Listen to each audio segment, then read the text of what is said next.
Several Eagles players have spoken out against the NFL's new policy, which requires players to stand if they're on the field during the anthem or stay in the locker room, and said they would skip the White House event in protest of Trump and his rhetoric. Trump has repeatedly attacked players who have taken a knee during the anthem. Trump accused players of abandoning fans by planning to skip the celebration. He tweeted, "Staying in the locker room for the playing of our national anthem is as disrespectful to our country as kneeling. Sorry." And these short stories: Trump pardoning Trump, Senate Republicans say no.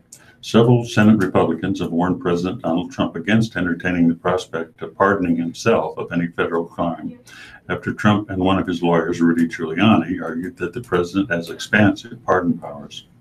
One of the GOP senators was Judiciary Committee Chairman Chuck Grassley of Iowa. He took issue with Trump's claim about his pardon powers.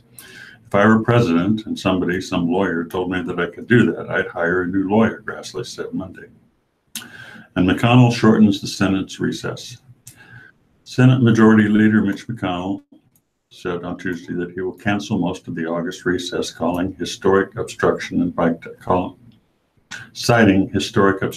Democrats. He said senators would stay in session to pass legislation, including appropriations bills, and to make additional progress on the president's nominees.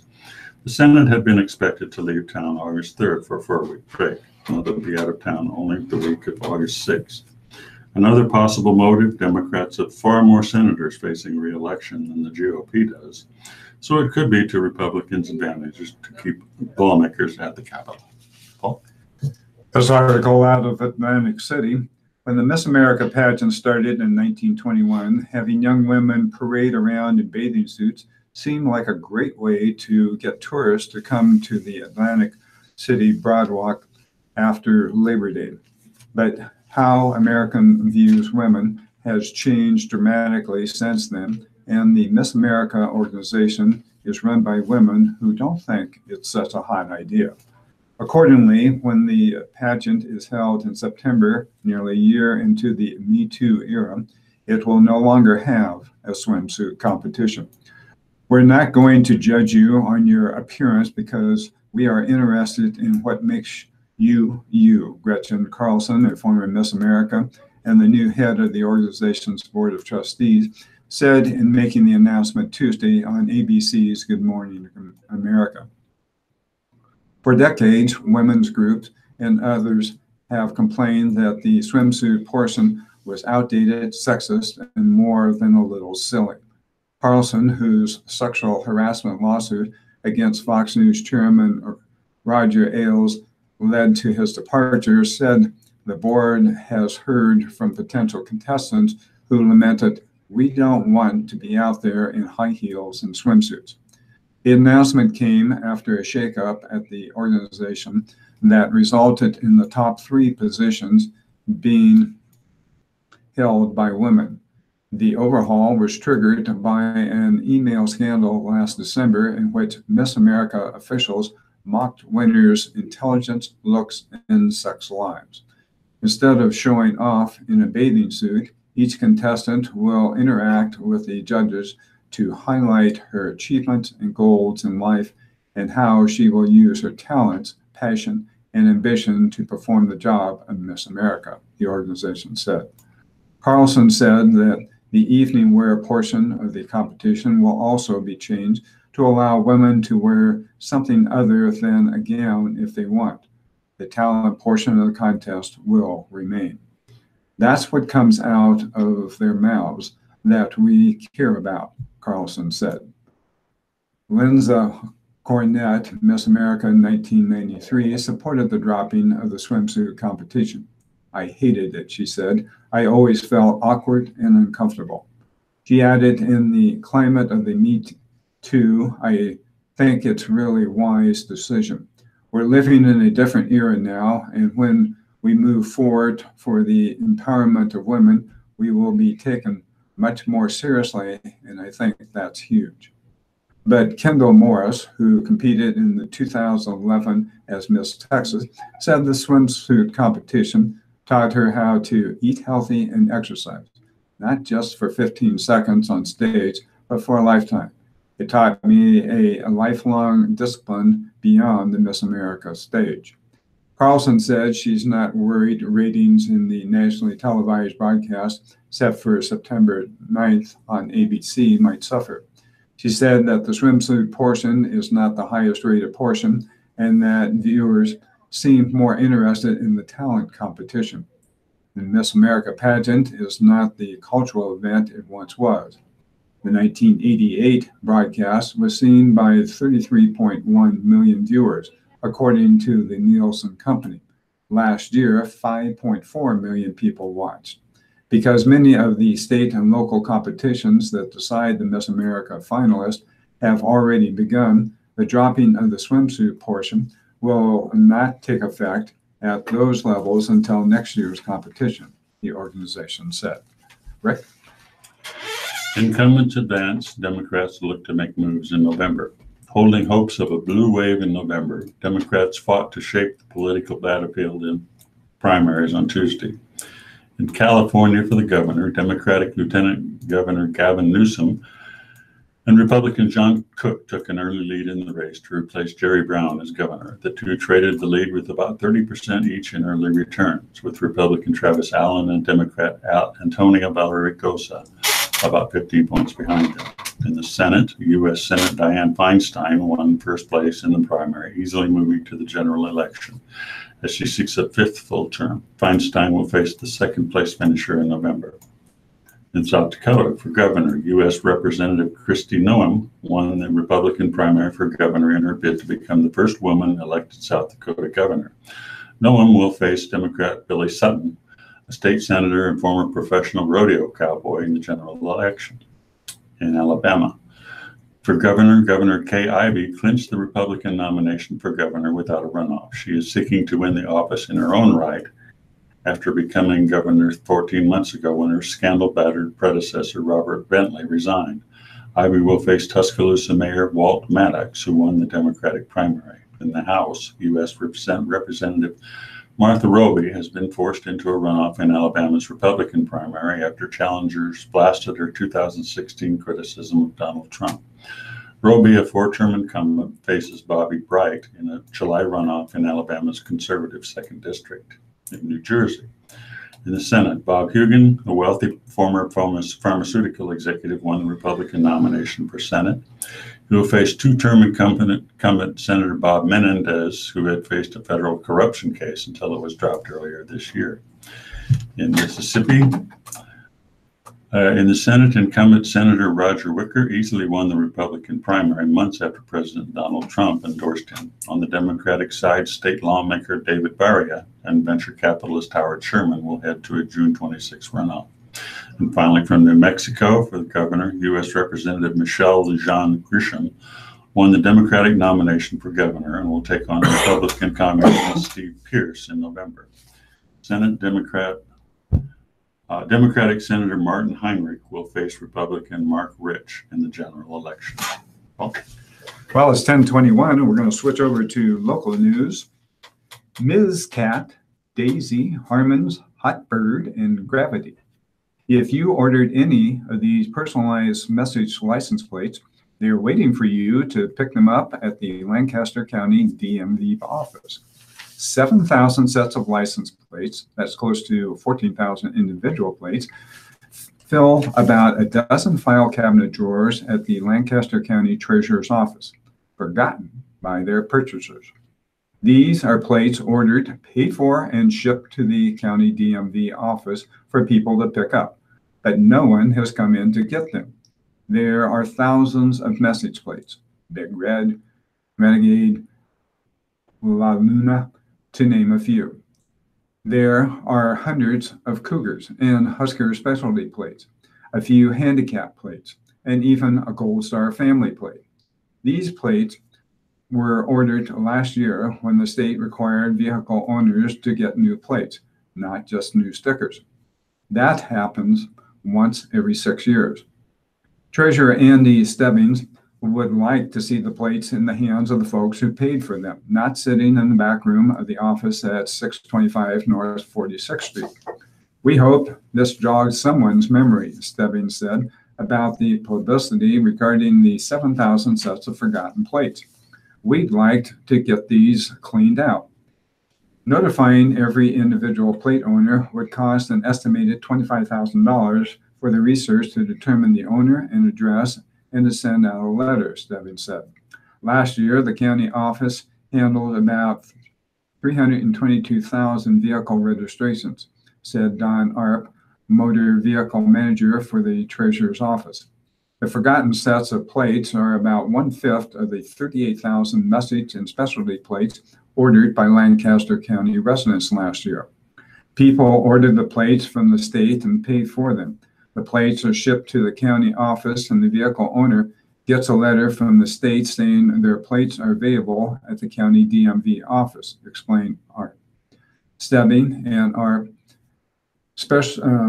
speculate that perhaps people forget they ordered the plates, and when their renewal notice came, they simply renewed by mail. Or perhaps they think the specialty or message plates will be mailed to them, but they won't be. They're sitting in a cabinet at the county DMV office. People have to go to the office to get the specialty or message plate, Arp said. The county office always has a few forgotten specialty or message plates, but not anywhere near the current 7,000 plates. Last year was a plate renewal year. Plus, there are more specialty plates than ever, 26 total. And many more people are ordering specialty plates. They're popular, Arp said. He suggests that if you've ordered a plate but not picked it up, wait until the month before your plate renewal date, then the plate costs nothing extra. If you pick up the specialty or message plate outside of this window, you must pay $12.10 for the plate transfer and new registration, Arp said. So if your plate expires in July, you can go in and get the specialty plate in June without paying anything extra. If you've ordered a message plate and don't want it, Arp suggests you go in and fill out a relinquishment form.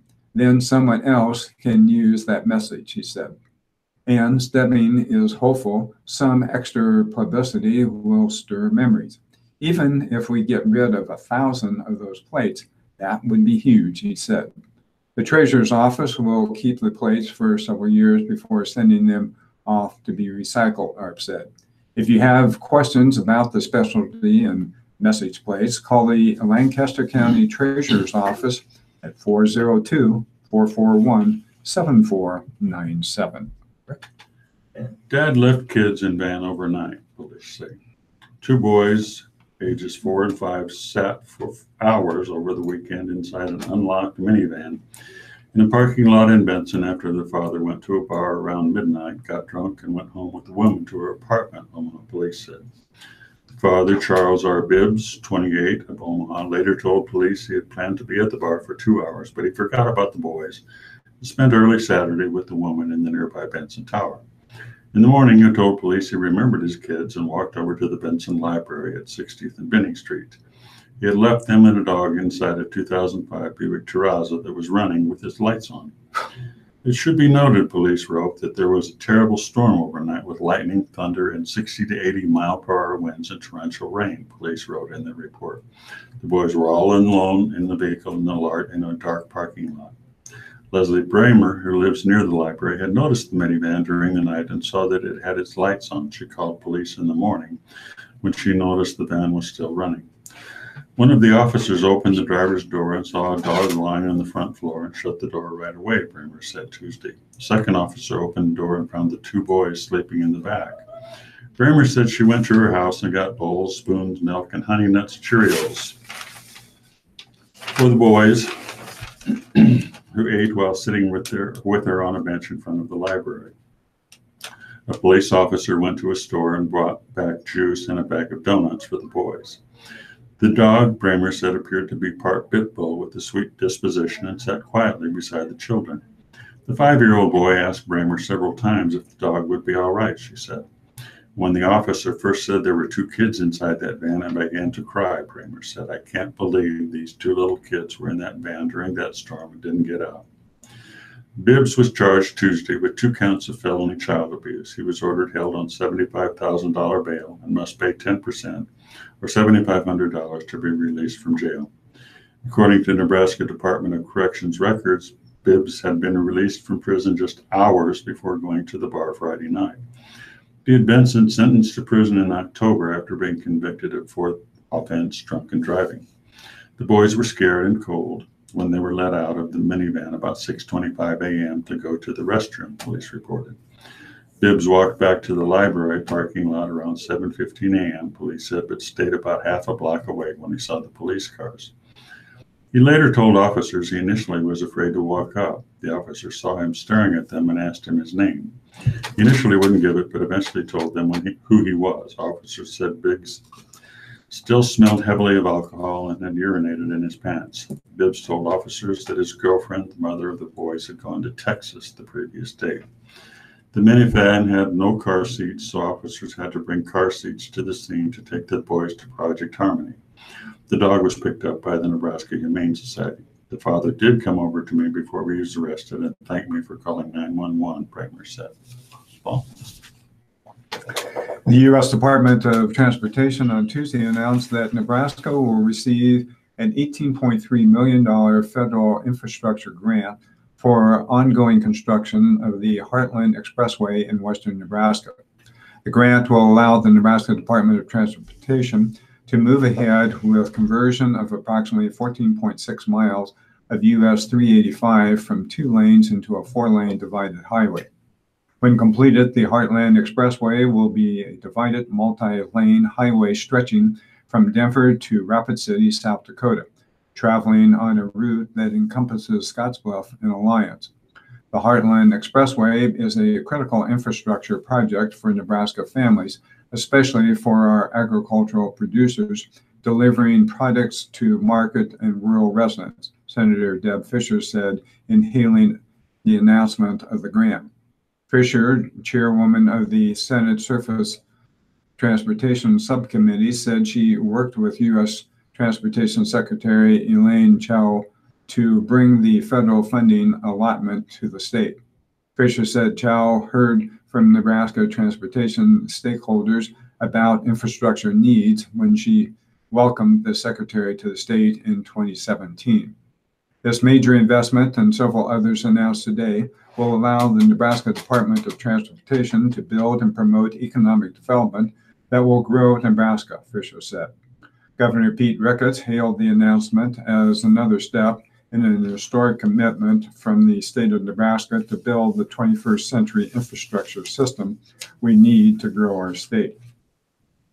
Among other grants were a $2.4 million for a runway project at Beatrice Municipal Airport and $897,341 for a runway project at Aurora Municipal Airport. Rick? In food stamps, Nebraska is no longer under court oversight. From Lincoln, Nebraska has been freed from federal court oversight after fixing problems that had delayed food assistance to needy families. The U.S. District Judge John Gerard last month ordered the termination of a class action lawsuit after state officials met the terms of a settlement agreement. The agreement required Nebraska to process at least 96% of Supplemental Nutrition Assistance Program, or SNAP, applications on time for 25 out of 28 months. SNAP benefits are commonly called food stamps. On Tuesday, Governor Pete Ricketts announced the group of Lincoln call center workers that the state had hit the goal in 27 of the last 29 months. He praised the workers for turning around the troubled system. "We're doing a fantastic job of getting the job done," he said. "We're doing a great job of serving the customers." Nebraska Appleseed Center for Law and Public Interest, which had filed the lawsuit in 2014, also hailed the end of the court case. Appleseed filed the case on behalf of Tammy Lighting Hall, a single mother from Lincoln, and others like her. "We're pleased to see the significant improvements the state has made in SNAP processing times as a result of this lawsuit," said Millie McCleary, deputy director of the nonprofit advocacy group. Termination of the lawsuit represents another key milestone for Access Nebraska, the call center system used to process applications for food assistance, Medicaid, and other public benefits. The system was plagued with long wait times, lost documents, backlog of unfinished tasks, and delays in providing needed benefits from its launch in 2009. In December 2014, a legislative oversight committee concluded that Access Nebraska was largely a failure. The class action lawsuit was filed earlier that year. By January 2015, federal officials were threatening to pull $17 million in federal administrative dollars from the state for taking too long to process food assistance applications. Access Nebraska has shown steady improvement since 2015, when Ricketts took office and named it the priority for the Department of Health and Human Services. In January 2016, the Legislative Committee reported significant improvement in the Access Nebraska system. The committee disbanded at the end of that year, citing the improvements that had been made. Also in 2016, state officials met the benchmarks set by federal officials to avoid the loss of federal funds and settled the lawsuit with Appleseed. The state and Appleseed jointly filed the motion to terminate the lawsuit last month. Paul? At 63 miles per hour, a half-ton pickup can slice wood into splinters and tangle steel like tin foil. But even at that speed and the wanton destruction a crash can create, the bull-nose guardrail designed and built by University of Nebraska-Lincoln engineers will slow and halt a Dodge Ram truck. So long as we can keep it contained, it will look pretty good, said Bob Bellenberg, a researcher at the UNL's Midwest Roadside Safety Facility, a unit within the College of Engineering. Known best for developing the safer barrier credited for saving lives of race car drivers at NASCAR and IndyCar series tracks across the U.S., the engineering group also designs and tests safety systems for those who don't approach 200 miles per hour behind the wheel. But to do so requires deliberately crashing cars, pickups, and tractor trailers into guardrails and barriers found along highways and interstates all over the country at the facility's outdoor proving grounds, a hybrid research lab and demolition derby course at the Lincoln Airport. Tuesday, the team conducted its seventh test of an improved bullnose guardrail originally developed by Bellenberg in the late 1990s to ensure that the safety system meets new standards UNL experts helped write. Bellenberg said the guardrail is designed to buckle under the pickup's force, the snapped wooden beams and folding corrugated steel rails essentially catching the runaway vehicle and bringing it to a relatively safe stop. Using a high-resolution speedometer allowed test technician and shop manager Alex Russell to ensure the pickup struck the guardrail at the desired speed. Jim Holloway, the test site's director, said researchers were looking for a controlled stop. We want the system to break away, bend, and deform to absorb all the impact energy, he said. The 20-second test provided the Midwest Roadside Safety Facility researchers gobs of information to pore over, including video of the crash, where they will be able to scrutinize what broke, deformed, and moved within the guardrail at up to 1,000 frames per second. Researchers will also have data collected from the instruments meant to record deceleration and energy transfer, as well as more primitive measurements, such as those recorded by law enforcement to create a crash site. Considering together, Bellenberg said, UNL will be able to communicate the results of the test to transportation departments across the region, allowing state officials to make more informed decisions about improving the safety of their roads. Rick? A game changer for youth sports takes shape in Elkhorn. If you thought Omaha was big on youth sports clubs, well, it's about to get bigger. Two heavy-hitter youth athletic organizations are teaming up to help build a $10 million facility set to sprawl across 135,000 square feet and hosts up to 400,000 visitors a year. The bank has even bought naming rights to what will be called the Union Bank and Trust Sports Complex. Its claim to fame is not only its size, but its multi-sport facilities for burgeoning student athletics. Included are 6 basketball courts, 8 volleyball courts, and a 7,000 square foot area, strength and agility area. The Elkhorn location, where the facility is rising, was chosen for that area's growing population for its accessibility to sports enthusiasts in cities such as Lincoln, Wahoo, and Fremont. It will be located north of West Dodge Road between the Skyline and 204th Street exits. Supporters expect the new home of Omaha Sports Academy and Nebraska Elite Volleyball to spawn economic development as well. In conjunction with existing facilities, officials say, the complex better positions Omaha to draw high-profile competitive sports use events that in turn draw scouts and visitors. That means filling more hotel rooms and restaurant tables. Indeed, the local Convention and Visitors Bureau reports that the team sport athletes stay longer and spend more than convention goers. On average, an athlete comes with 2 others, and together they spend $1,298 during the stay. This is a game changer, said Bob Franzese, the general manager and co-owner of Omaha Sports Academy. You can't attract national level competition without facilities. It's not going to happen. Omaha Sports Academy, which focuses on basketball, joins Elite Volleyball in developing the complex, slated to open this fall. Well, the project aims to train and showcase young athletes. Elite Director Tony Carroll said the design also considers fans. We wanted it to be the best spectator place in the Midwest, a great experience from the time you walk in and leave. At the new complex alone, Franzese estimated that a weekend of basketball and volleyball tournament play could pull between 8,000 and 10,000 people through the door. Increasingly, youth club sports is big business. Take the ASICS President's Day Classic held in February at 3 local sites, the CenturyLink Center, Elite's current facility, and the Mark. It led to 7,200 hotel room nights for volleyball players' families and an economic impact of about $7.1 million, said Visit Omaha's Deborah Ward. Last year's Midwest Basketball Showcase for girls and boys at the CenturyLink attracted teams from 10 states and infused about $1.9 million into the community. The new sports complex should be a boost for a growing number of hotels sprouting in West Omaha, Ward said.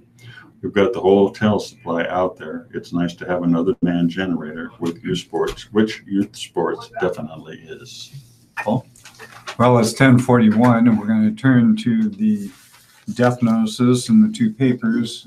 However, I would like to take a moment to remind people that today is D-Day. And unfortunately, we certainly lost a lot of great and wonderful people at that time. Barbara Bay, age 84, of Rockville, Maryland, formerly of Lincoln. The memorial service will take place at 10 a.m. Saturday, June 9th at St. Paul's Methodist Church in Lincoln. Bornemeyer, Volda Bornemeyer, age 99, of Lincoln. Services Friday, June 8th at 10:30 a.m. at St. Paul's United Methodist Church in Elmwood. Donations can be made to St. Paul's United Methodist Church or Beth Streeter Albright Foundation. Heman's Funeral Services is handling the arrangements. Kelly Brindley, her service will be at 1 p.m. Monday, June 11th at Metcalf Funeral Home Chapel on North 27th Street. Memorials to the family for future designation. Lauren Epke, age 83, of Fairbury. Services are scheduled for 2 p.m. Saturday, June 9th at Grace Lutheran Church in Fairbury. Gertis Mayer Funeral Home in Fairbury is handling the arrangements. Marcia Glover, a celebration of her life is occurring in a few minutes at 11 o'clock today at St. Paul's United Methodist Church. In lieu of flowers, memorials to the Chapter DXPEO Alpha Chi Delta Rho Chapter Building Association or St. Paul United Methodist Church. Roper and Sons Mortuary on O Street is handling the arrangements. Gosley, Alan Gosley, age 82 of Eagle. A memorial service will be held at 3 p.m. on Friday, June 8th at Lincoln Memorial Park Funeral Home in Lincoln.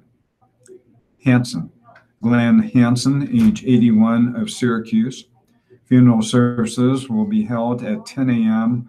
on Thursday, June 7th at Luther Memorial Lutheran Church in Syracuse. In lieu of flowers, memorials may be directed to the Syracuse Rescue Squad or Luther Memorial Church. Arrangements by Fusselman Allen Harvey Funeral Home in Syracuse. Harms, Joanne Harms, age 92 of Lincoln. Memorial service will be at 10:30 on Friday, June 8th at Wyuka Funeral Home. Interment will be at Wyuka Cemetery. Jenkins, Donald Jenkins, age 72 of Lincoln. A celebration of life will be at 11 a.m. Thursday, June 7th at Calvary United Methodist Church on 11th Street. In lieu of flowers, please consider memorials to the Golden Sun Lodge. Aspen Aftercare is handling the arrangements. Kirst, Kathy Kirst, age 68 of Rochester, Minnesota. Memorial Mass will be held on June 9th at Sacred Heart Church in Crete. Mass will begin at 10:30 a.m. In lieu of flowers, memorials for an audiology scholarship may be directed to Ken Baker, 3999 144th Street, West Rosemont, Minnesota 55068. Kibberts, Virginia Kibberts, age 85. A memorial service will be held at 11 a.m. on June 30th at Roper and Sons South Chapel, which is 40th and Yankee Hill.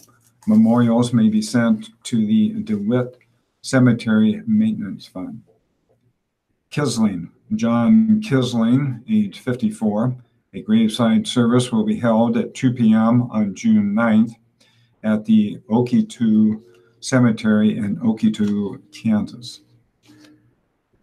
Lynch, Deborah Lynch, age 52 of Lincoln. Celebration of her life will be held at 2 p.m. Friday, June 8th at the Colonial Chapel Funeral Home on R Street. Memorials may be given to the family for future designation. Colonial Chapel Funeral Home is handling the arrangements. Poff, Howard Poff Sr., age 70 of Plattsmouth.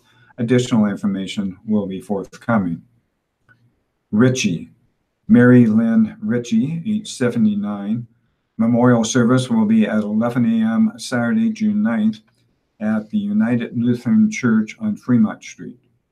Family request casual dress. Schaefer, Barbara Schaefer, age 72 of Plattsmouth. No other information is available at this time. Smith, Ann Smith, age 69. A graveside service will be held at 1:30 p.m. on Friday, June 8th at the Lincoln Memorial Park. Meet at Gate 2. Van Sick, Sherry Van Sick, age 49. Celebration of life will be at 2 p.m. on June 9th at the Metcalf Funeral Home. Walls, Betty Walls, formerly Bowles, age 92. Services will be held at 10 a.m. on Saturday, June 9th at the Roper and Sons Mortuary on O Street. In lieu of flowers, memorials may be made to Hospice of the Valley in Phoenix, Arizona. Weibers, Herman Weibers, age 93 of Lincoln. He was a veteran during World War II in the Army. Memorial service will be held at 11:30 Saturday, June 9th at St. Paul's United Methodist Church on 12th and M Street. Memorials may be directed to the Edith Weiber's International Studies Program, care of University of Nebraska Foundation. Roper and Sons is handling the arrangements. And finally, Dwayne Whitestruck, age 92, of Denton. Funeral services will be at 10:30 Saturday, June 9th, at the 4-H Ag Building in Tuxedo Park, Crete. Memorials are suggested to the Wayne Whitestruck Memorial Fund at Security First Bank to be used for Crete Middle School basketball camp scholarships. Trump Funeral Services on O Street are handling the arrangements. Rick? From the from the Omaha World Herald. Black, Leo Charles Black, age 97. He was a veteran. Celebration of Life, Saturday, June 9th at 9 a.m. at Ermit with military honors in West Lawn Hillcrest Cemetery. Buchanan, Carol Elaine Buchanan, age 77. Memorial service will be held at 11 a.m. Friday, June 8th at Park Lane Baptist Church in Omaha. In lieu of flowers, memorials may be directed to the family. Kramer Funeral Home is handling the services. Cassidy, Richard Leo Dick Cassidy, age 86. He was a veteran. Mass of Christian burial at 10:30 a.m. Interment of Calvary with military honors. E.P. Hoffman, Dwight Cutler is handling the services. Coleman, Patricia A. Coleman, age 69. Celebration of Life service, 3 p.m. Sunday, June 10th at Bible Truth Ministries on Franklin Street in Bellevue. Memorials to the Bible Truth Ministries, also in Bellevue. Bellevue Memorial Chapel is handling the services. DeAugusta, Vina M. DeAugusta, age 73. Graveside service, Wednesday, June 6th, 11 a.m. Resurrection Mausoleum on West Center Road. Memorials may be directed by the family or may be sent to the Rose Blunkin Jewish Home. Efi Hoffman, Dwight Cutler is handling the services. Davis, Robert H. Davis, Major Sergeant, U.S. Air Force, retired, age 75. Celebration of Life service 2 to 4 p.m. Wednesday, June 6th at Willow Lakes Offutt Air Force Base Golf Course in Bellevue. Bellevue Memorial Chapel is handling the services. Gould, Donald Clarence Gould, age 94. He was a veteran. Memorial Celebration of Life will be Friday, June 8th at 10 a.m. at Crosby Burkett Swanson's Funeral Home. Interment will take place in Omaha National Cemetery at a later date. Grosvenor, Kimberly A. Grosvenor, age 59. Visitation Wednesday, 6 to 8 p.m. at the Hoyt Kilnoski Funeral Home. Funeral service Thursday, 11 a.m. at the funeral home. Family will direct memorials. Hanson, Glenn John Hanson, age 81, of Syracuse. Funeral services Thursday, June 7th at 10 a.m. at Luther Memorial Lutheran Church in Syracuse. In lieu of flowers, memorials may be directed to the Syracuse Rescue Squad or Luther Memorial Church. Hartnett, Marjorie S. Marge Hartnett, Massive Christian burial Friday, June 8th, 10:30 a.m. at St. Columkill Catholic Church in Papillion. Interment Bellevue Cemetery in lieu of flowers. Please send memorials to St. Mary's Catholic Church in Bellevue, Columban Fathers, or College of St. Mary's. Bellevue Memorial Chapel is handling the services. Hebrew, Kenneth L. Hebrew, age 73. The family will receive friends on Thursday, June 7th from 5 p.m. to 7 p.m. at the West Center Chapel, followed by a rosary at 7 p.m. Mass of Christian burial Friday, June 8th at 11 a.m. at the Holy Name Catholic Church. Memorials will be directed by the family. Heafy Hoffman, Dwight Cutler is handling the services. Jacobson, Evelyn Naomi Jacobson, age 95. A private graveside service will be held. The family asks the memorials be made out to Rejoice Lutheran Church in memory of her mother. Crosby Burkett Swanson Golden Funeral Home is handling the services. Julian, Joey R. Julian, age not available. Mass of Christian burial Friday, 10 a.m. at the church In lieu of flowers, memorials may be directed to the family. Karisko Larskin Staskowich Funeral Home. The church is the Holy Ghost Catholic Church. Kerwin, John M. Kerwin, age 59. Private services were held. Memorials to the Columban Fathers for their mission. Children's Fund in Cusco, Peru. John A. Gentleman Mortuaries is handling the services. Klinsman, Marilyn D. Klinsman, age 73. Funeral service will be held Friday, June 8th, 10 a.m. at the Bethlehem Lutheran Church in Wahoo, Nebraska. Memorials to the Bethlehem Lutheran Church in Wahoo, Nebraska, or the American Cancer Society. Svoboda Funeral Home in Wahoo is handling the services.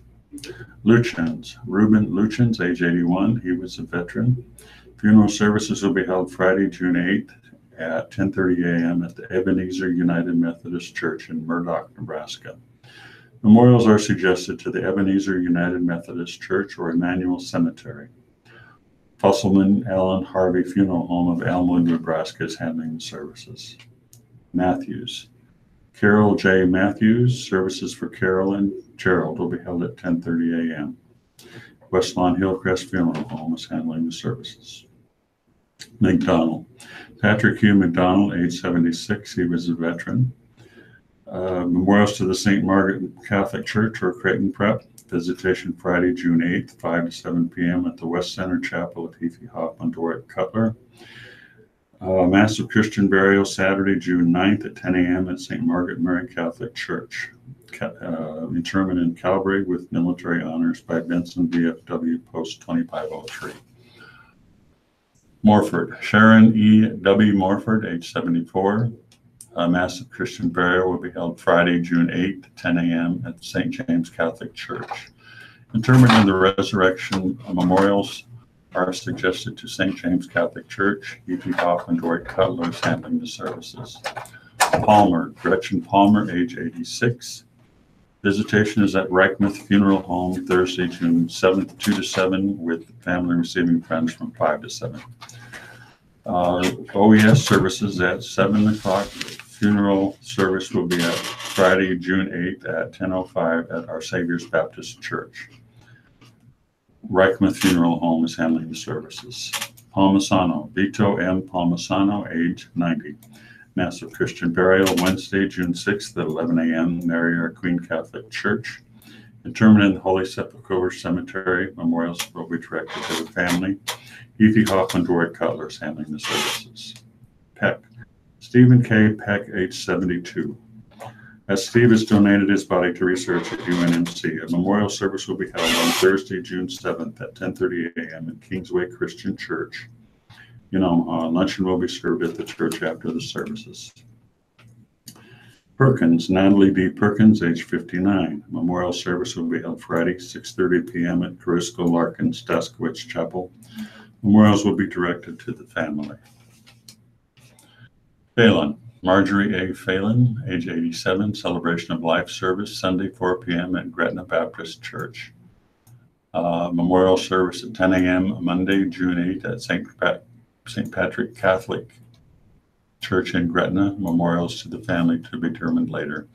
Roeder Mortuary of Gretna is handling the services. Robino, Richard Thomas Rick Robino, age 50. Funeral Friday, June 15th at 11 a.m. St. Joan of Arc Catholic Church. Private interment, event memorials to the family for the charities of their choice. Heafy Hoffman Dorrit Cutler will handle the services. Shue, Elvin A. Shue, age 73. He was a veteran. Massive Christian burial will be held Thursday, June 7th at 10 a.m. St. John Catholic Church, California Street on the Creighton campus. Cemetery with military honors by American Legion Post Number 1. Memorials to the Alzheimer's Association of Nebraska, Game and Parks. Heafy Hoffman Dorrit Cutler is handling the services. Schultz, Richard A. Rick Schultz, age 64. He was a veteran. Funeral will be held Thursday, 10 a.m. at United Faith Community Church in Valley. Interment at the Omaha National Cemetery. Memorials to the Nebraska Humane Society, Valley Library, or Caravan. Reichmuth Funeral Home is handling the services. Faith, Mona Dishman Faith, age 88. Memorial service will be held Friday, June 8th at 2 p.m. at the West Center Chapel of Heathy Hop and Dwight Cutler, determined in the Evergreen Memorial Park. In lieu of flowers, donations are suggested to the Hospice House on Cedar Street in Omaha, Nebraska. Heathy Hop and Dwight Cutler is handling the services. Zendejas. Antonio Zendejas, age 85. He was a veteran. Memorial Mass will be held Thursday, June 7th at 11 a.m. at St. Bridget's Catholic Church. Military honors by the U.S. Navy. Raymond Mortuary, 72nd Street Chapel is handling the services. Listeners' memorials to the Radio Talking Book Network are tax deductible and go a long way to keeping Radio Talking Book on the air. Please keep Radio Talking Book in mind when memorials are listed as Donor's Choice or your favorite charity. Donations should be sent to Radio Talking Book Network, 7101 Newport Avenue, Suite 205 in Omaha, Nebraska, 68152. Thank you for being a Radio Talking Book listener and supporter. Thank you, Rick. We'll return to Rick Miner and Paul Murphy in just a moment. You are tuned to the Radio Talking Book Network in Omaha, Nebraska. We've been proudly serving our blind and visually impaired listeners for over 43 years. Radio Talking Book is brought to you with the cooperation of KIOS-FM in Omaha, statewide through the facilities of NET Radio and Television. All right, it's approaching 11 a.m., and that means it's time for the senior lunch menus. Here is Jay Nielsen. When you walk in. Good morning. It's Wednesday, June 6th. The Meals on Wheels menu for today is chicken and dumplings, oven roasted vegetables, stewed tomatoes, Vienna bread slice with margarine, apple blueberry muffin, and 1% milk. Just a reminder, you can hear the senior lunch menus every day, Monday through Friday, right here on Radio Talking Book. And now, before we return to Rick and Paul in the studio, let's listen to a couple of announcements here. Once again, here comes Jay Nielsen. Hi, this is Jane Nielsen, Executive Director of Radio Talking Book Service, sharing with you today some information from Outlook, Nebraska. Outlook, Nebraska is partnering with adaptive sports specialists and local golf pros to help dozens of visually impaired individuals experience golf, many for the first time. The blind golfers will be treated to a day of lessons with local golf pros who have been instructed by adaptive sports specialists on how to guide visually impaired golfers in the game. The Golf Academy is the kickoff to the Outlook annual Tee It Up Foresight fundraiser to benefit Outlook enrichment programs. Visually impaired participants will receive an hour of golf instruction and practice chipping, putting, and swinging. Outlook Nebraska's golf tournament is June 7th, 2018 at Indian Creek Golf Course, that is in Elkhorn, Nebraska.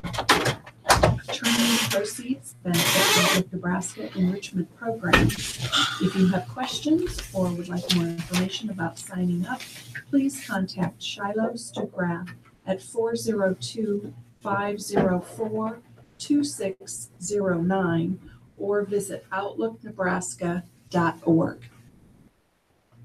The reading of the Omaha World Herald and Lincoln Journal Star are brought to you today by WellCare Health Plans, proudly focused exclusively on providing government-sponsored managed care services through Medicaid and Medicare prescription drug plans to families, children, and seniors in Nebraska. For more about WellCare, call today at 1-888-255-2605 or visit www.wellcare.com/Nebraska. Thank you, Michael. And with that said, let's return for hour number 2 of the live reading of the Lincoln Journal Star and the Omaha World Herald. And once again, returning to Studio A with our dynamic duo, let's welcome back to the microphones Rick Miner and Paul Murphy. Go ahead, gentlemen. Thank you very much. It's 11:02, and we're going to switch over to the editorial page. I will be reading from the Lincoln Journal Star.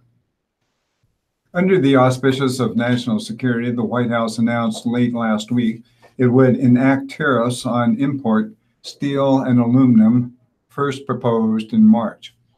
Absent from the proclamation were specifics on those security President Donald Trump sought to protect. Measures that reduce free trade and market access, all while stoking fears of trade war, weaken the economic security of American businesses and consumers alike.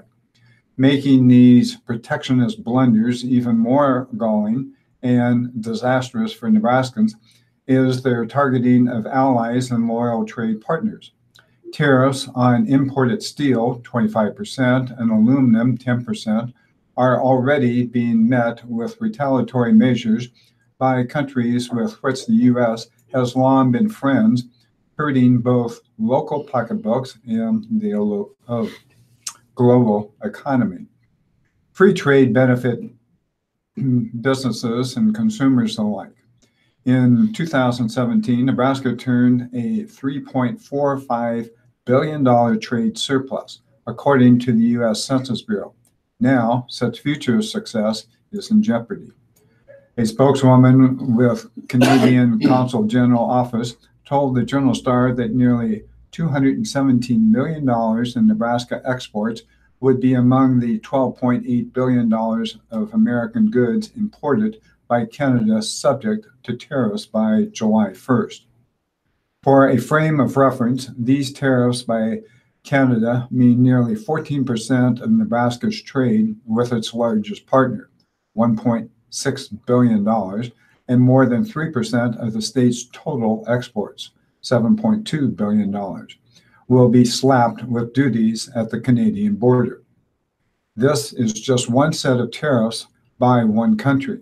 Mexico and the European Union are levying their own on a variety of American-made products, including retaliatory measures on a variety of Nebraska goods.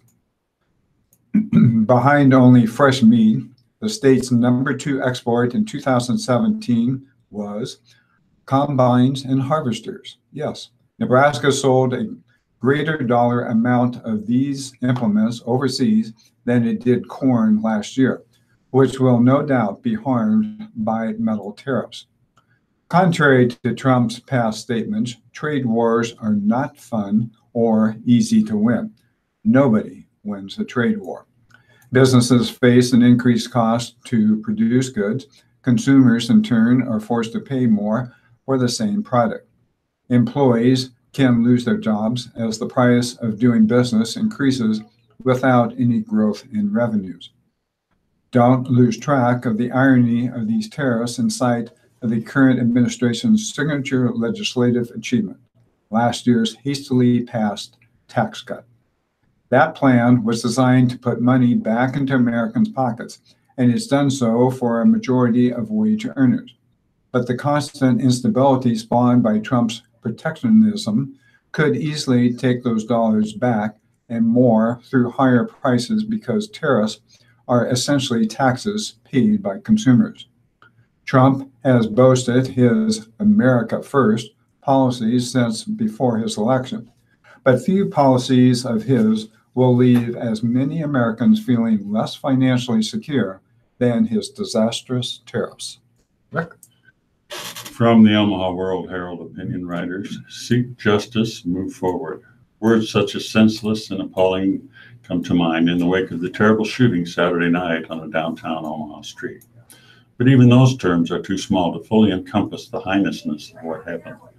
Because members of 2 rival gangs happened to see each other on a street after a popular festival and decided to open fire, 20-year-old Jasmine Harris, an innocent bystander, praised for her kind spirit, has lost her life.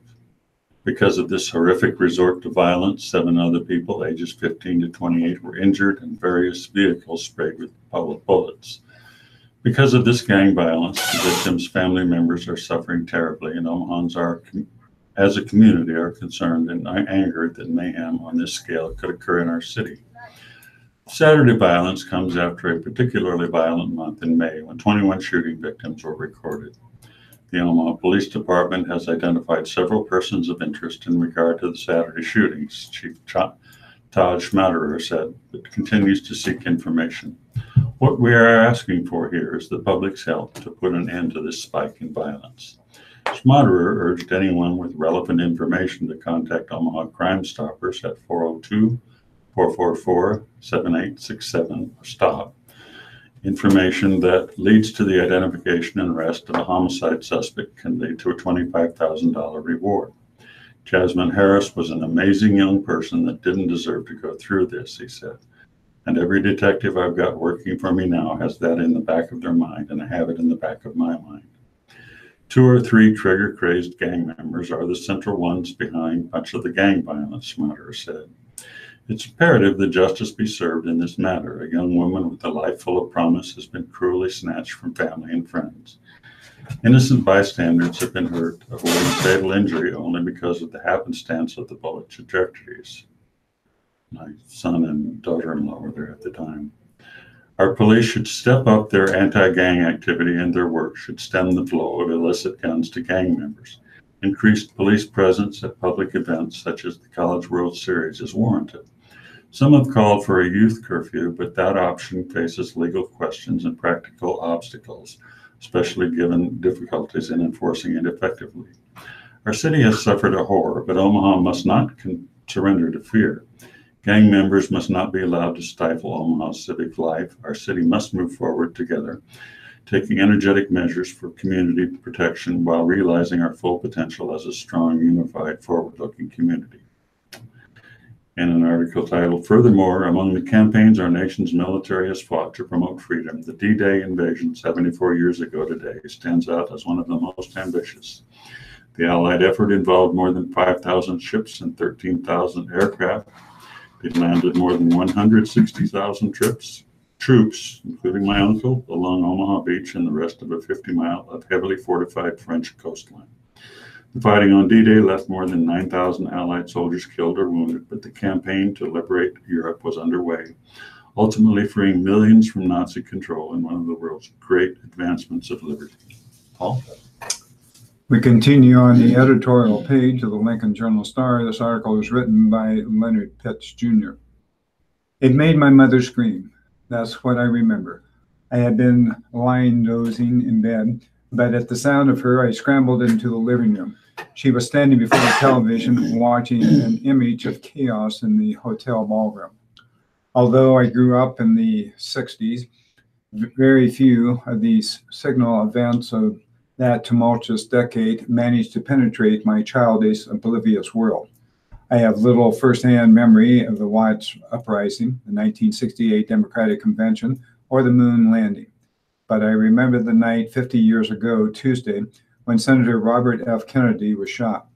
I remember that scene in the ballroom. I remember a crude graphic on TV news showing where a bullet had entered his skull. I remember hearing that he had 11 children and feeling sorry for them that this had happened to their daddy. But then you tend to remember the things that make your mother cry. In many ways, Bobby Kennedy was an unlikely figure for a mom's great grief. A slightly built, rich man with an upper crust accent, sad eyes, a rabbity smile, and that shaggy forelock he was forever sweeping off his forehead. Because he was the runt of a rough and tumble clan, he was always obsessed with proving his toughness. So as a Senate lawyer, as a campaign manager for his brother Jack, and as Attorney General, Bobby was the unwavering scourge of communist gangsters and anyone. He famously approved the wiretap of Martin Luther King, after all. He felt threatened his brother's political fortunes. Then Jack was killed. In the 5 years between that tragedy and his own assassination in Los Angeles while running for president, a different Robert Kennedy emerged. He's the one my mother mourned, the one whose example haunts this fractured political movement. He's the one who went to Bed-Stuy, Appalachia, and other broken places politicians often do not go. He's the one who went to California to join Cesar Chavez as he ended a 25-day hunger strike. He's the one who went to the Mississippi Delta, knelt on a dirt floor, and tried to coax a listless baby whose stomach was swollen by hunger. He let those kinds of things get to him, let them trouble, shatter, and remake him. He reached out to people living on the margin, and they reached back with such fervor that his aides had to physically anchor him to keep him from being pulled out of the car when he campaigned in certain places. It turned out that the tough guy had an instinct for the underdog and a deep moral indignation over the unfair treatment that trapped them in their hoods and hollers, barely subsisting in the shadows of plenty. He saw their humanity. This, I think, even more than his opposition to the war in Vietnam, was what drew people like my mother. There was in that last ragged campaign of his the sense of the new, of fundamental systematic change. There was this sense of a more compassionate America waiting just below the horizon. There was, in a word, hope. Or, as Representative John Lewis, then a campaign aide, consoled himself in the grim weeks after Martin Luther King was murdered in Memphis, at least we still have Bobby. Then Bobby was gone. 50 years later, and immigrant children are taken from their parents at the U.S. border as the rich get richer while the poor work full-time jobs for part-time pay. As hatred flows from the top of our government, hope feels like a bygone relic of an outmoded age, like blood from a wound that never healed. That night, Mom cried for a loss greater than she could have known. She mourned a good and decent man. We mourn a nation that might have been. Rick? Safety is a worthy goal with immigrant children. This appeared in the Dallas Morning News. Probably isn't a word you want to use when talking about whether children are safe, but that is precisely the word that comes to mind as we review the recent controversy that erupted over whether the federal government lost 1,475 migrant children who had been placed in the homes of caregivers. Here's what we know. In April testimony to Congress, a Health and Human Services official revealed that the government didn't have a good handle on nearly 1,500 kids it had placed with caregivers. Excuse me. That testimony resurfaced over the weekend when immigration activists fanned the public debate with a series of tweets linking these children to the Trump administration policy to separate families who attempt to enter the country illegally.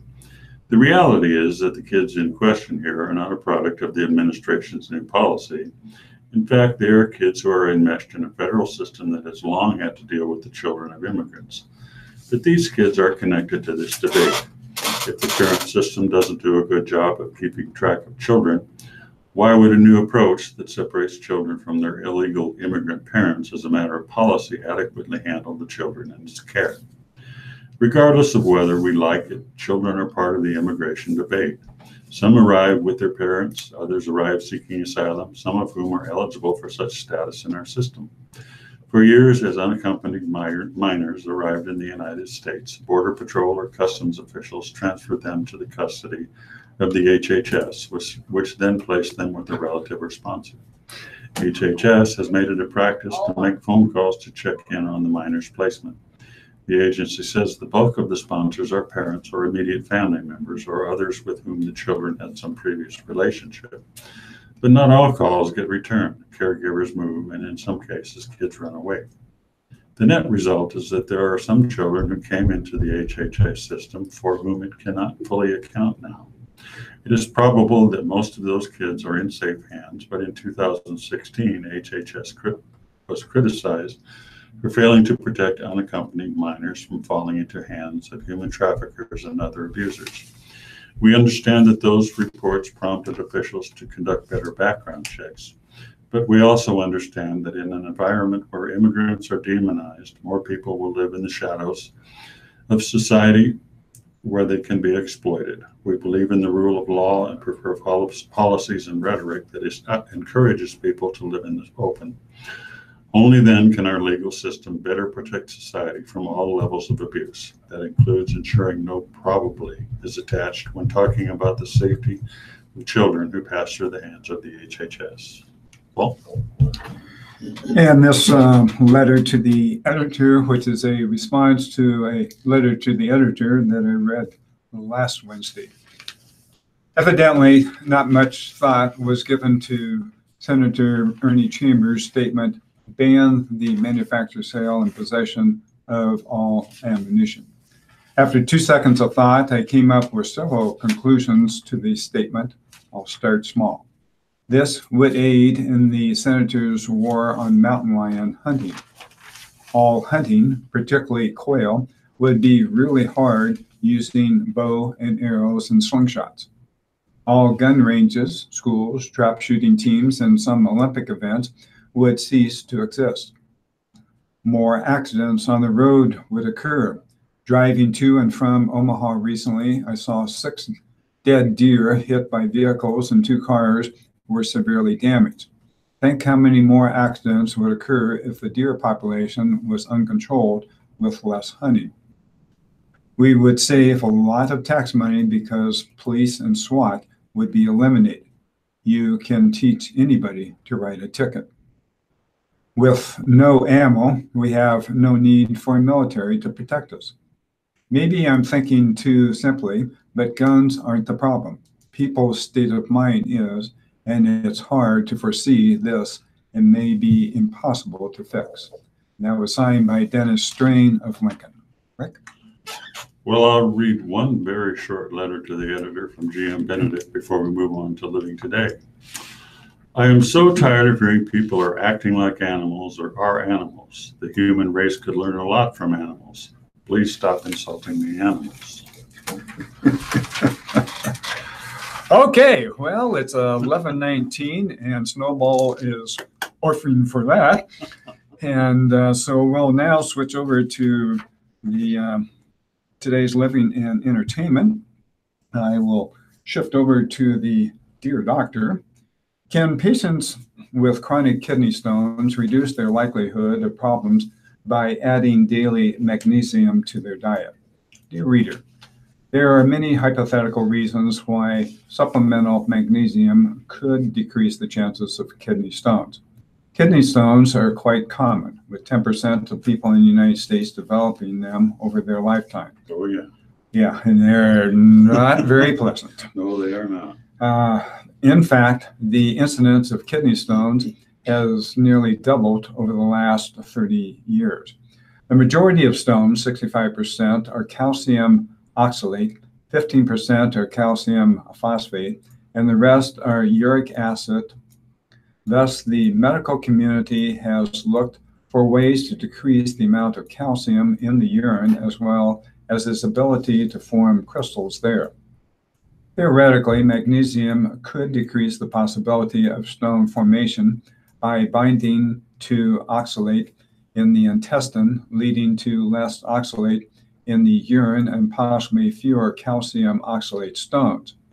It also could bind to oxalate once it's in the urine, enabling the oxalate to be excreted before it binds with calcium. Magnesium preparations could increase urine levels of citric acid, which could bind the calcium and lower the amount of free calcium in the urine. And magnesium could decrease the ability of calcium oxide to form crystals in the urine. I say theoretically, for a reason, however. Magnesium also inhibits the reabsorption of calcium by the kidneys, leading to more calcium in the urine and thus a greater chance of kidney stones. And while magnesium may increase the amount of calcium in the urine, animal studies have shown that a lower level of magnesium in the urine is actually associated with a greater risk for kidney stones. In a 2017 study at the University of Texas, researchers analyzed the impact on women of various amounts of dietary magnesium lactate, potassium citrate, and ammonium chloride. The goal was to assess how magnesium intake and the pH of urine could affect kidney stone risk.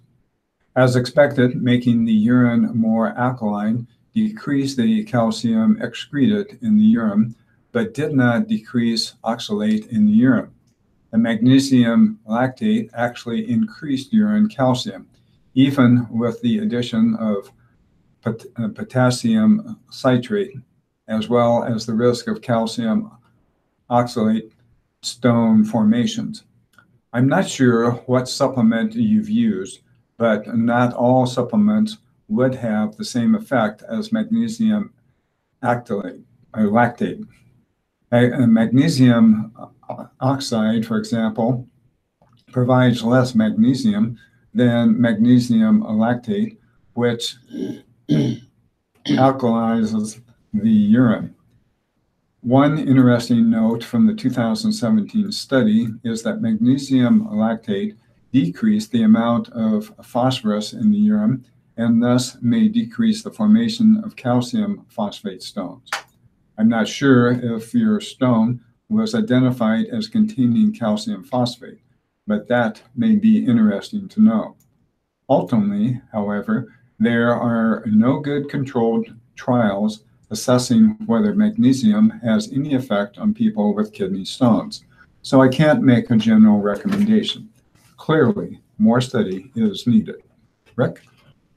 Yes, you know you're in trouble when you get your x-ray and the urologist walks into the room and hands you a prescription for Percocet and said, here, you're going to need this. How to host a wine party for serious tasting or just for fun. The reader's question was straightforward, but pointed in several directions. She was to attend a rosé party, and was asked to bring food. What would a suitable match? Without knowing more about the plans for the event, I offered a few quick suggestions. Light fare, especially anything garlicky, spicy, or accented with the flavors of the Mediterranean. Rosé's spiritual homeland. But my mind raced with possibilities for a year's worth of wine parties. Some questions to ask yourself when planning such a thing is this: for serious study of wine. Is this whether you are new to it and exploring to see what you like, or studying for some certification of expertise? We'll call this a wine tasting. Or will this be more of a special event centered on wine, which we'll call a wine party? For either, you'll need decent glasses. For a wine tasting, you will need brown lunch bags to conceal the wines, and a market for numbering the bags, serving them blind. Reduces any bias we could get from the label of the price. Each guest will need a white background, a sheet of paper, or a cloth napkin will do to best appreciate the wine's color. They will also need cups to spit into. Red Solo cups are ideal, as are coffee mugs or your collection of cups from college football games. Finally, you need at least one dump bucket for everyone to empty their spit cups into. I know this all sounds silly, but trust me, it is possible to spit discreetly, and if everyone's doing it, you will soon get over any embarrassment, and you'll quickly spot the one who isn't. For a wine party, you may want to skip the brown bags, though it might be fun to have everyone vote for their favorite wine and then do a big reveal. For themes, the possibilities are seemingly endless. Here are some suggestions to get you started over the next few months. In June, Italian white wines. There is incredible variety in Italian whites, from Gachetto, Gavi, Soave, Fiano, Roer di Arnes to Vernaccia, Berticcio, and many more. Warning, your guests will immediately think of Pinot Grigio, so I suggest the host supplies that and tells everyone else to bring something different. In July, American wines for Independence Day. Lots of leeway here. You could do local, pick a state or region. An Oregon wine party would include a lot of Pinot Noir, but guests could include some Chardonnay, Pinot Gris, and Riesling to showcase the state's variety, or toast the fireworks with U.S. sparkling wines. In August, the dog days of summer calls for some cool climate wines. Cool climate generally means areas where it is challenging to ripen grapes because the growing season is cooler than others. Think of West Sonoma Coast, Michigan, New York's Finger Lakes, or the newer wine regions of Chile and Argentina. If you didn't do U.S. bubblies in July, you could cool down in August by exploring sparkling wine from around the world, saving the expensive ones, such as champagne, for December. Think Cava, Prosecco Cremant de Limo. September.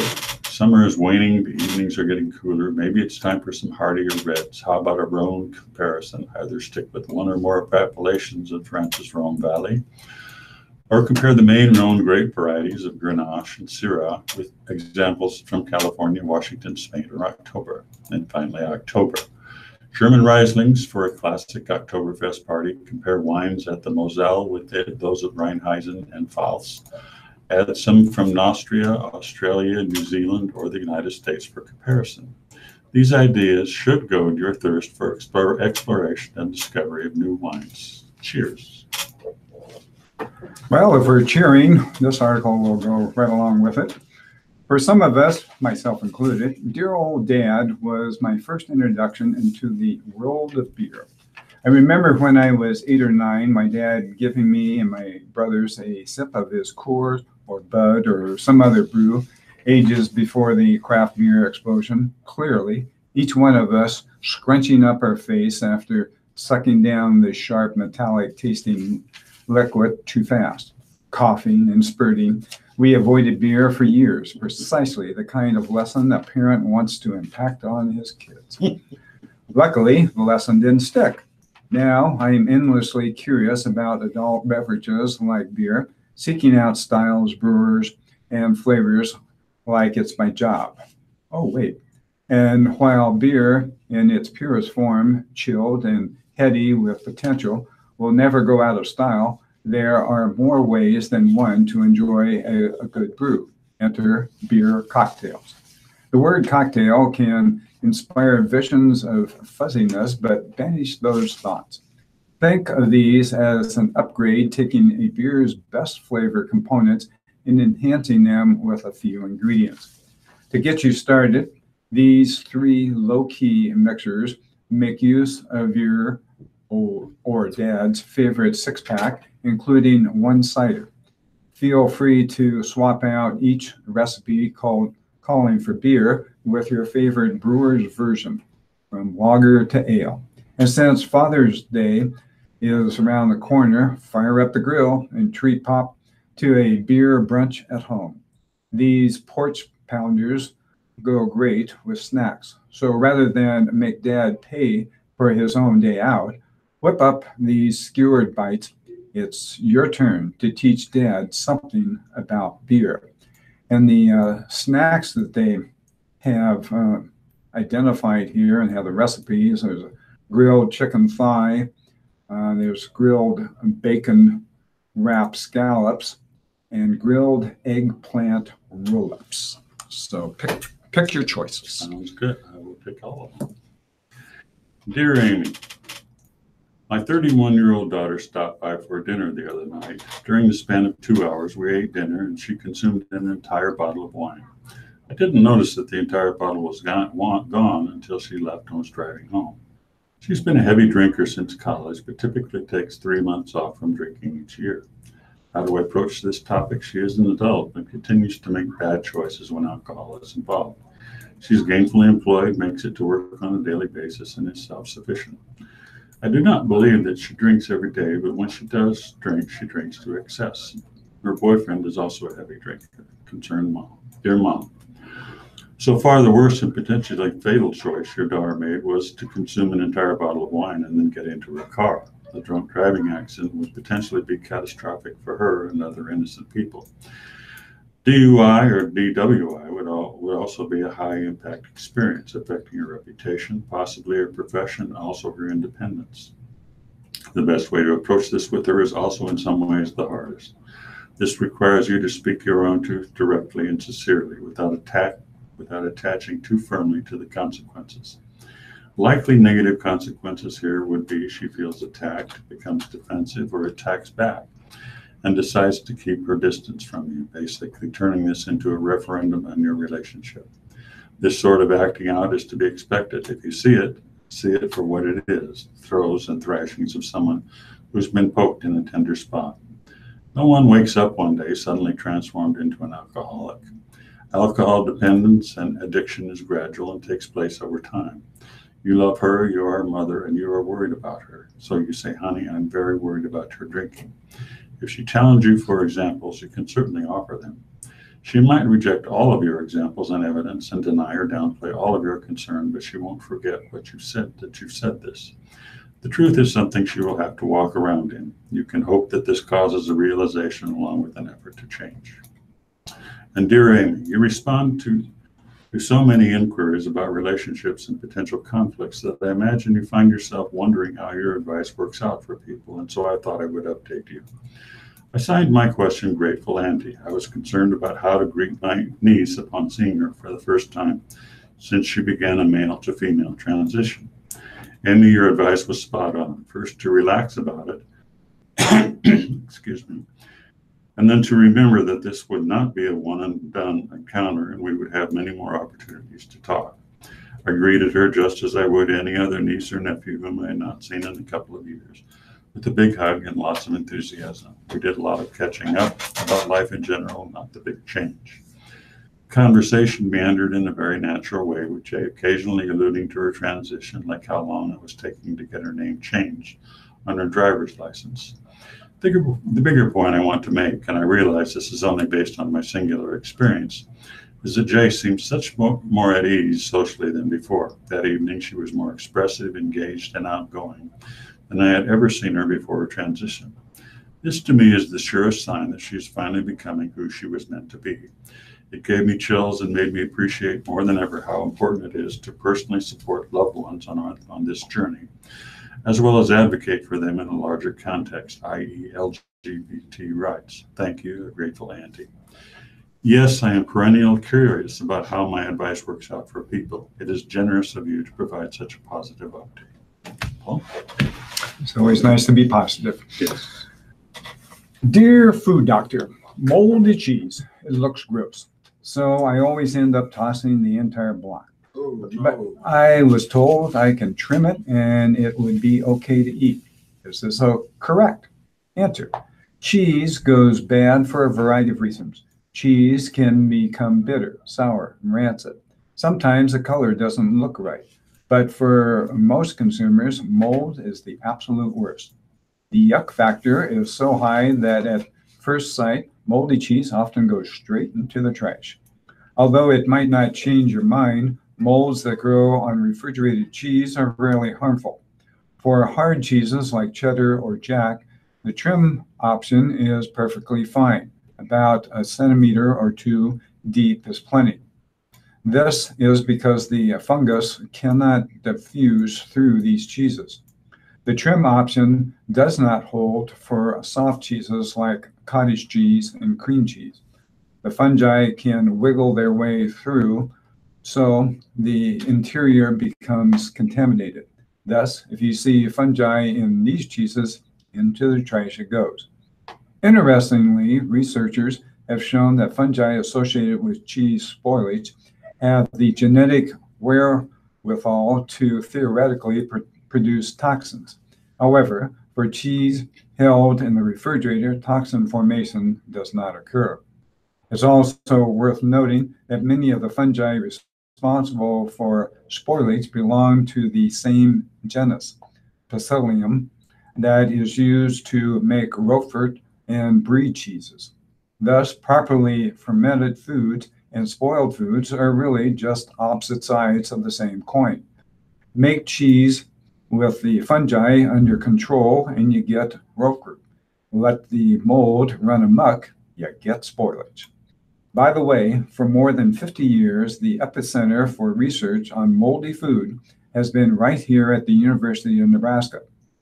What's yuck to you and other mold aficionados is the next research project for these UNL scientists. Rick? I like moldy cheese. That's why he doesn't have any hair. Yes, that's why I don't have any hair. I don't know my excuse, but Scouts honor, kids will eat up a chance to cook outdoors. Ron Cates has been cooking over a campfire for years. It goes with the territory if you've been involved in scouting as Cates has for 38 years. The Carroll, Iowa resident was a Boy Scouts leader for 33.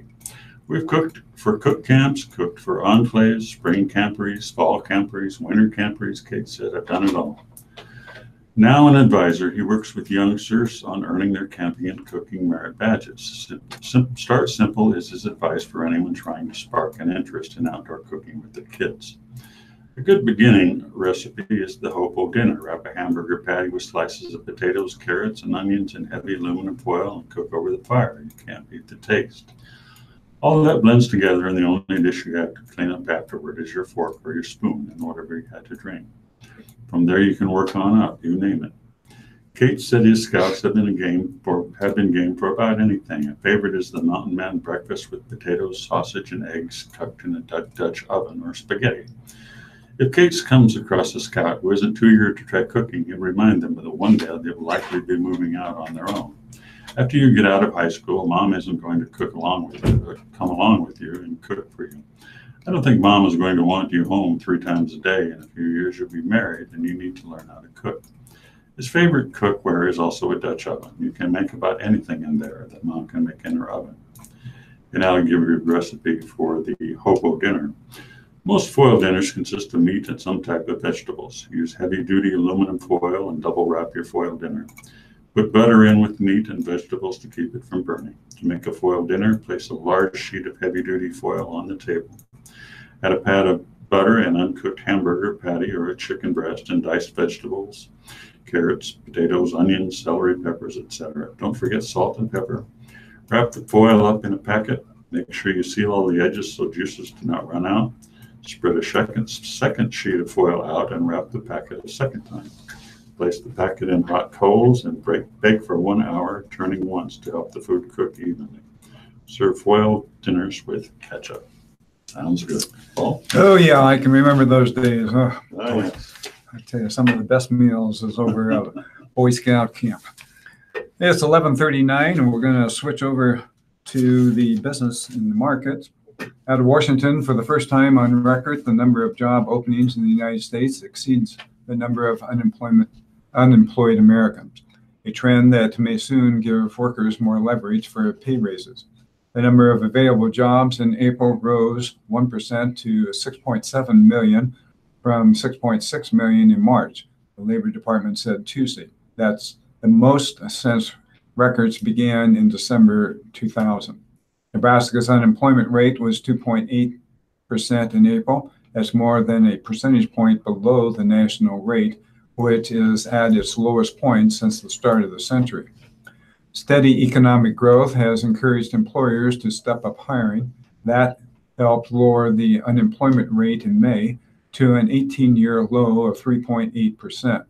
Faster consumer spending is expected to lift economic growth above a 3% annual pace in the April-June quarter, after growth had lagged slightly in the first 3 months of the year. At the peak of the recession, there were an average of 6.7 unemployed people for each job. Now that figure has fallen to just 0.95 per opening. Rick?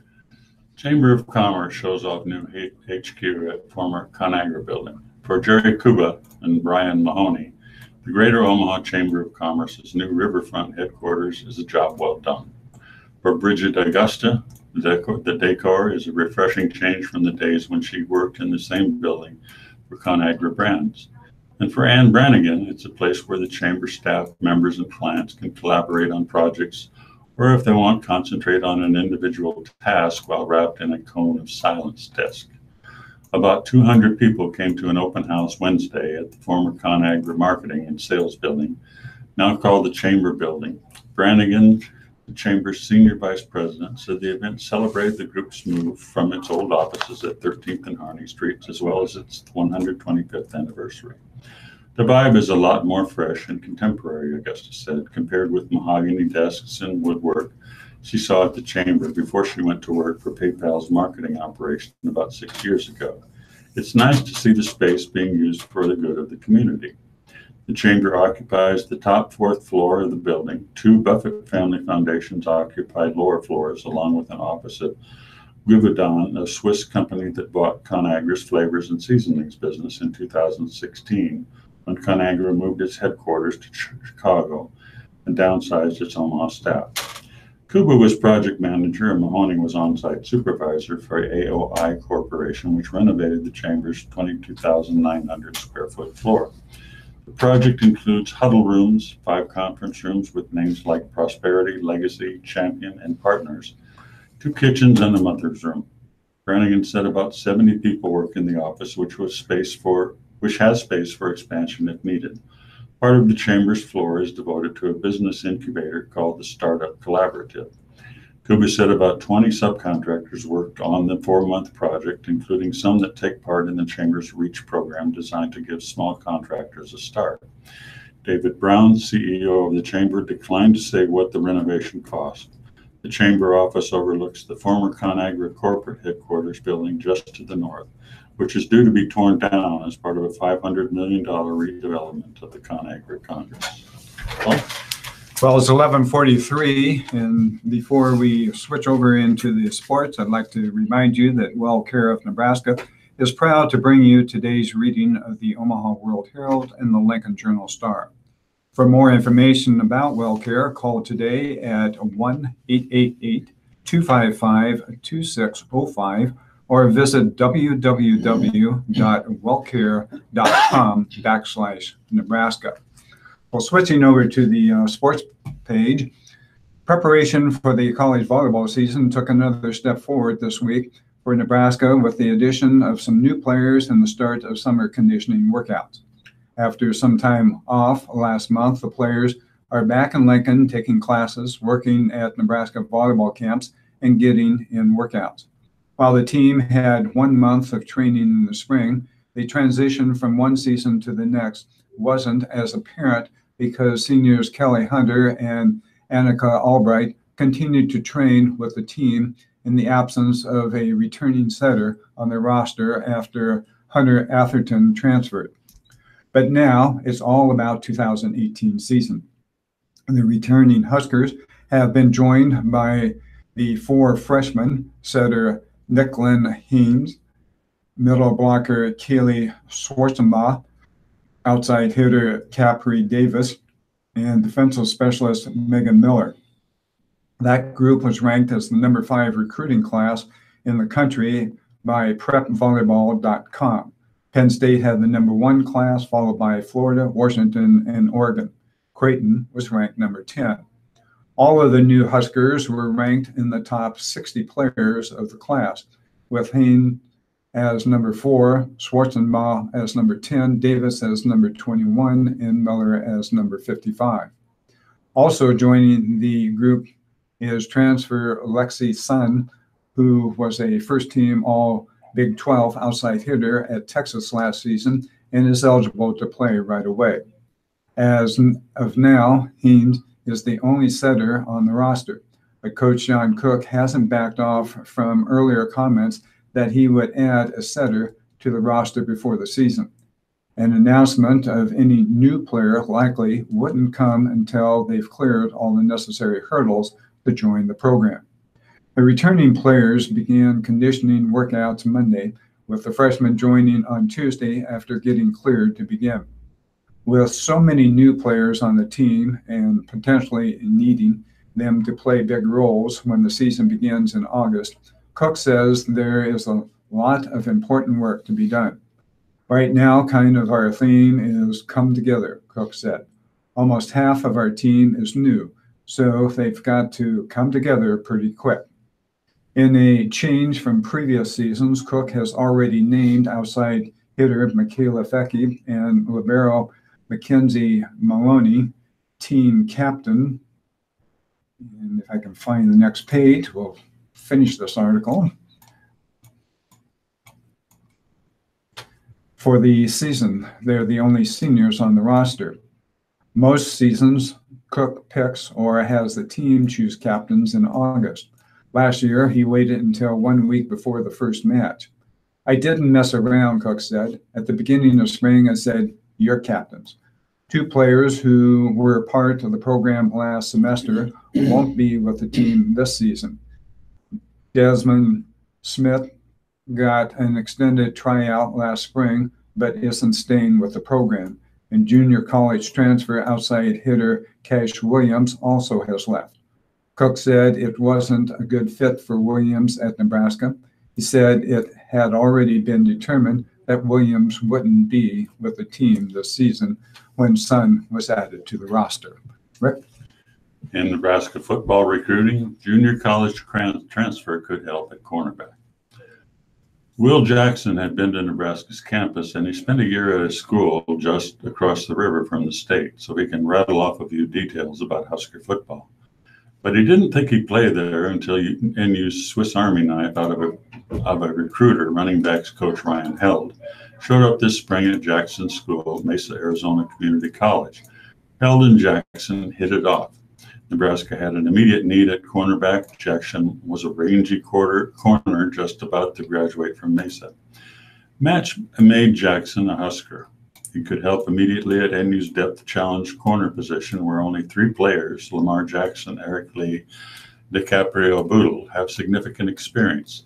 They definitely talked to me about coming in and playing right away, Will Jackson said. He'll arrive in early July with 2 years of eligibility.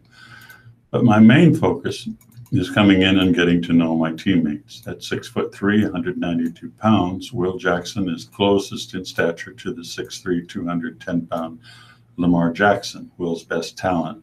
Mesa's defensive coordinator, Charlie Jones, said Tuesday is one that fits the aggressive new new scheme of Nebraska defensive coordinator Eric Chinander. He plays a great press coverage, Jones says. He's a big presence when he walks up on that line of scrimmage. Jackson agreed.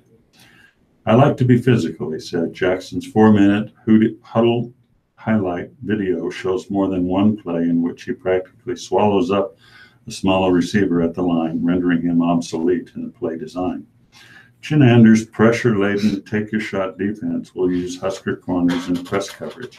Last season, they typically played 8 to 10 yards off the opposing receiver in a safer zone scheme. Jones said Jackson runs a legit 4.5-second 40-yard dash and has the flexible hips of a smaller corner, which help in turning and running with fast receivers on deep routes. Jones compared Jackson favorably to another former Mesa defensive back, Demarius Randall, who now plays for the Browns in the NFL. Jackson played just one season at Mesa after being dismissed in 2016 from Kentucky, which cited a violation of team rules. Jackson said he spent 1 year at Iowa Western Community College. He left the Reavers, he said, because of financial reasons and headed to Mesa. He prepped at St. John's College High School in Washington, D.C., and visited Lincoln with a 7-on-7 team after his freshman year of high school. Mike Ward, St. John's Director of Football Operations, described Jackson as a late bloomer. Nebraska defensive backs coach Travis Fisher has experience with that. Mike Hughes, a 2017 signing at Central Florida, turned into a first-round pick at the 2018 NFL Draft. The Huskers have added 2 players in the last week who provide an immediate roster boost. Utah graduate transfer defensive tackle Vaha Waniku picked the Huskers Friday. Coach Scott Frost said he'd add players this summer if he saw they'd fit. Paul? Nebraska men's basketball coach Tim Miles tweeted out a photo late Tuesday afternoon with the words "back at it" in the lower left-hand corner. It's tough, but not impossible, to make out 2 of the protagonists in this most interesting of Nebraska basketball seasons in the photo. Isaac Copeland is driving down the left wing, and at the top of the key stands James Palmer. Palmer was the first of the Huskers' talented duo to let Miles know he would be returning to Lincoln after going through the NBA draft process, getting the coach's Memorial Day weekend off to a roaring start with a May 25th text message that said, "Hey, Coach, let's do another year at Pinnacle," Miles said at the time. Palmer worked out for 3 franchises, Oklahoma, Boston, and the Los Angeles Clippers, before deciding 5 days before the deadline to return to Lincoln. The senior, who does the majority of his talking on the court, was mostly quiet after that, heading home to Maryland for a couple of weeks before returning to Nebraska and beginning summer workouts Tuesday. "I learned a lot of stuff on and off the court as far as the business side of things," Palmer said, before starting a workout at the Hendricks training complex.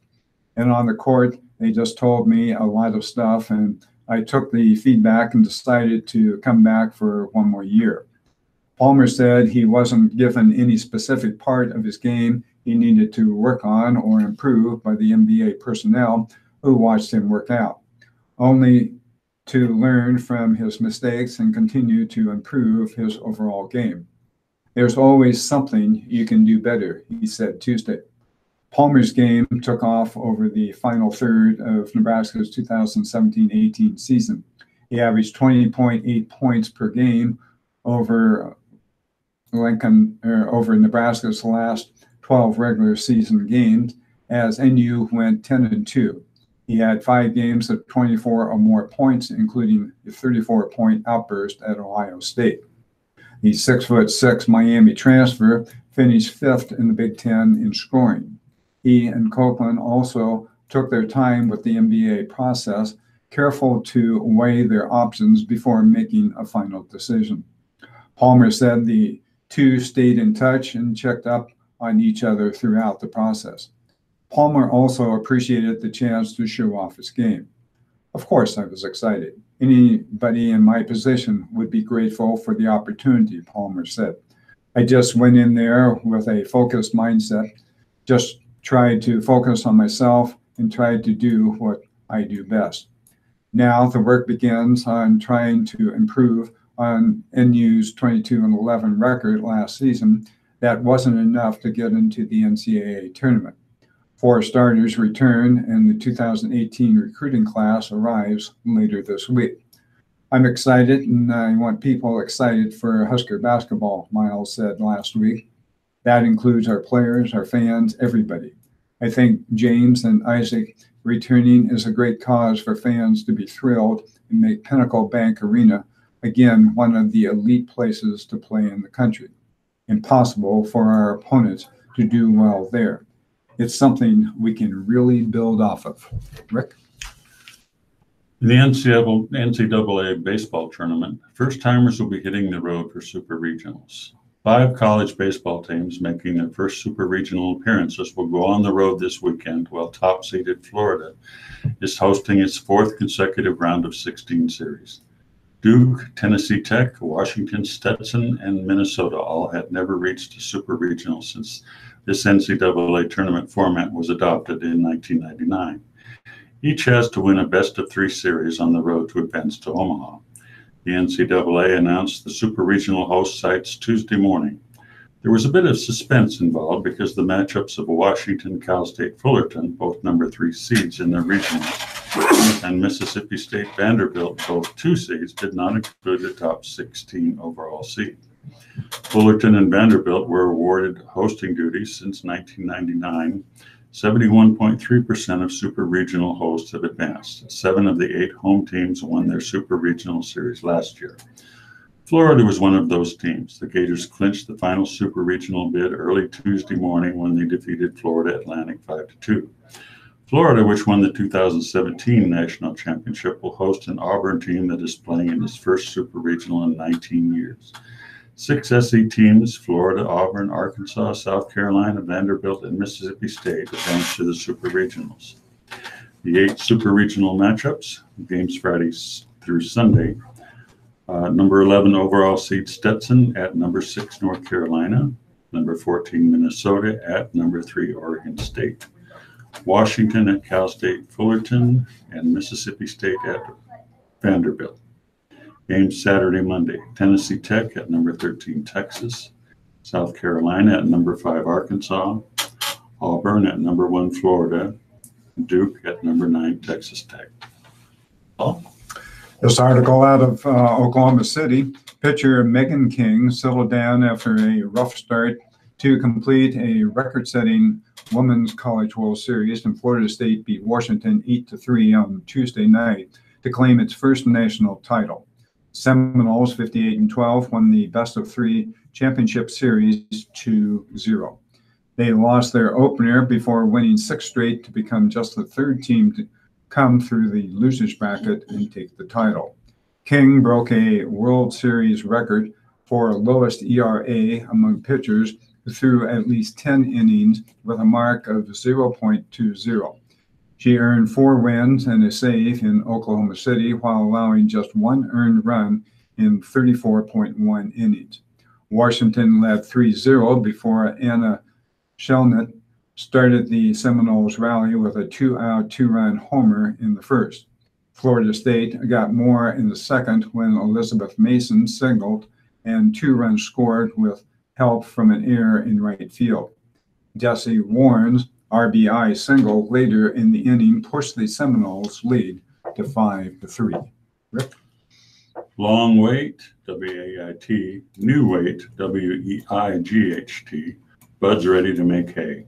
When we last saw Terrence Bud Crawford in the ring, he was posing with the world title belt in both hands, one draped over each shoulder and another around his waist, following a knockout win in Lincoln. On night last August, the Omaha native was the king of boxing world, and he was basking in the satisfaction of becoming just the 3rd undisputed champion before major sanctioning. As he eagerly awaits his welterweight debut against WBO belt holder Jeff Horn in Las Vegas, the former junior welterweight king is no longer satisfied. Crawford is on a mission to conquer another division. I just feel like I'm at a ground zero right now, he said. I'm not the champion anymore. I don't have a belt. I don't have a name in this weight class. That's what's driving me to do what I come fight night. Also, what I do as far as my training is because I'm not a champion right now and I'm not the #1 guy in the division. That's all something that I want to accomplish. Crawford isn't champion now by choice. In fact, the decision to move up to the 147-pound weight class had already been made before he met fellow unified titleist Julius Indongo of Namibia for the undisputed junior welterweight championship. Crawford won the fight by knockout in the 3rd round. We all came together and said, after this fight, we're going to move up in weight. He said, we all had the faith and belief that we were going to win the fight. We knew after that fight that there wasn't going to be anything left